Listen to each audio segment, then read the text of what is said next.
और देखा कि स्वामी अति प्रसन्न होकर के अपने हाथों में पत्र लिए हुए हमारी ओर आ रहे हैं।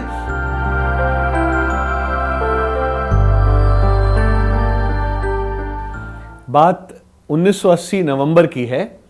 उस दौरान थर्ड वर्ल्ड कॉन्फ्रेंस, तीसरी वर्ल्ड कॉन्फ्रेंस स्वामी के भक्तों की पुट्टपर्ती में आयोजित हुई थी। और उस दौरान 23 नवंबर को बाबा के जन्म दिवस से केवल एक दिन पहले 22 नवंबर को जो स्वामी के ओल्ड स्टूडेंट्स एसोसिएशन के छात्र थे, वे सब जीसस क्राइस्ट की जीवनी पर एक नाटक की प्रस्तुति दे रहे थे। अधिकांश छात्र वे थे जो स्वामी के बैंगलोर कॉलेज से पास आउट हुए थे, फिर उन्होंने बैंगलोर यूनिवर्सिटी से पोस्ट ग्रेजुएशन की डिग्री प्राप्त की थी और वे वहीं पर लेक्चरर, वार्डन अथवा प्रोफेसर के रूप में कार्य कर रहे थे। और कुछ एक छात्र जो 11वीं और 12वीं कक्षा पास करके बैंगलोर से निकल करके डिग्री कॉलेज में पुट्टपर्ती आ गए थे, क्योंकि वे भी एक्स स्टूडेंट्स थे बैंगलोर कॉलेज के, तो उनको भी इस नाटक में भाग लेने का सौभाग्य प्राप्त हुआ। तो ये नाटक सब नाटकों की तरह स्वामी खुद डायरेक्ट कर रहे थे।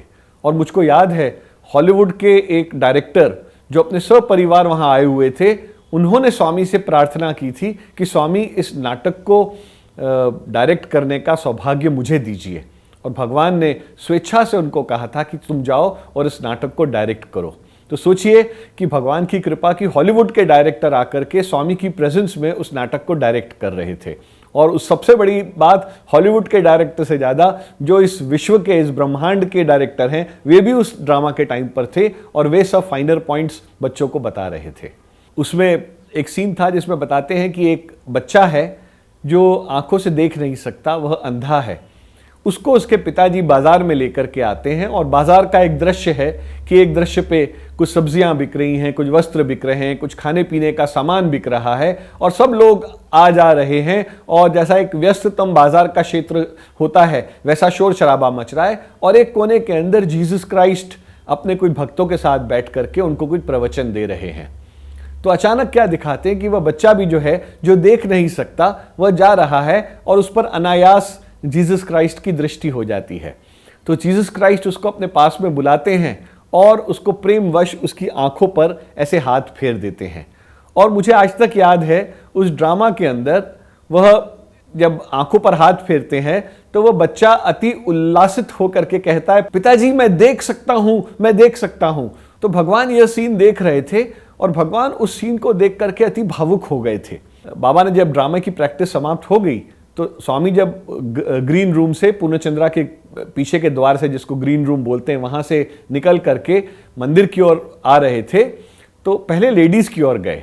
तो लेडीज की ओर जा रहे थे तो यूं तो नॉर्मली जब स्वामी बाहर आते हैं तो सीधा मंदिर की ओर आते हैं जहां भजन चल रहा होता है। पर उस दिन अचानक क्या देखा कि पीछे की ओर स्वामी रुक गए और अचानक वहां कुछ खलबली सी मचने लगी और बहुत सारी लेडीज के एक साथ कुछ, जिसे कहते हैं उत्साहित होकर के कुछ साई राम जैसी आवाजें आनी शुरू हो गई।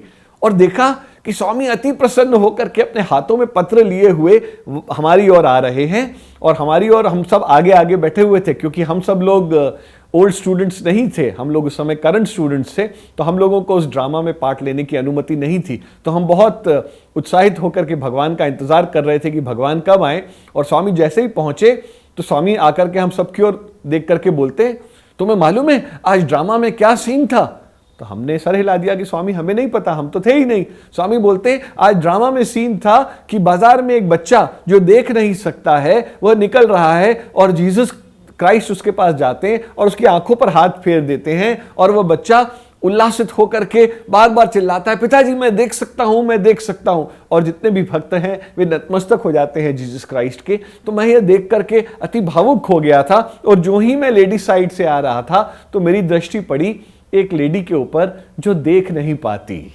तो मैं गया और मैंने उसकी आंखों पर हाथ फेर दिया और अब वह लेडी देख सकती है। और स्वामी मुस्कुराए और ऐसे बोल के गए, मान लो यह तो रोज होता है कि मैं कोई आ रहा हूं, किसी को ठीक कर दूं। और हम लोग भौचक्के हो करके हाथ जोड़ करके बैठे रह गए और पता चला कि स्वामी अंदर जाकर के भजन हॉल में उन्होंने अपना स्थान ग्रहण कर लिया।